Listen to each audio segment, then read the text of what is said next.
Life-changing event at airport. This is a story about a man who experienced a life-changing event at an airport while he was waiting to pick up his friend. As the man was trying to locate his friend, he noticed another man coming toward him, carrying his bags and stopping right next to him. After reaching his family, the man first motioned to his younger son, who was 6 years old.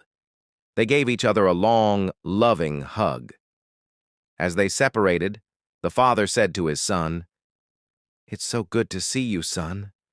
I missed you so much." His son softly replied, "Me too, Dad." Then the man stooped down to his elder son, who was 10 years old. Holding his son's face lovingly in his hands, he said, "I love you so much, Zach." They hugged warmly.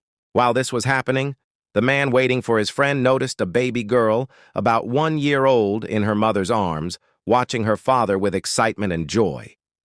The returning man gently took his baby girl from his wife, saying, "Hi, baby girl."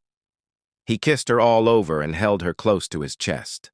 The little girl relaxed instantly and laid her head on her father's shoulder. After spending some moments with his daughter, he handed the little girl to his oldest son and said, "I have saved the best for last."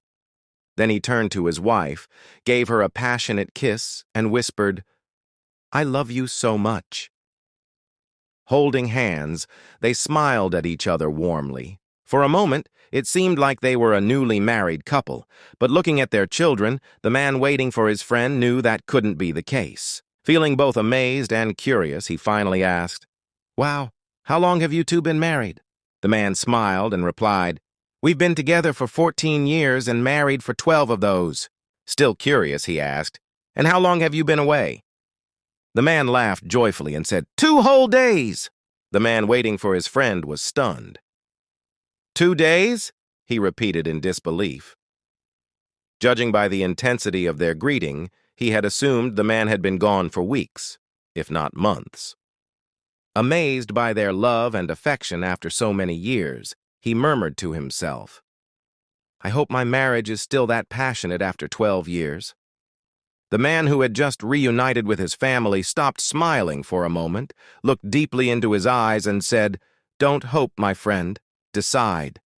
Then he shook his hand and said, "God bless."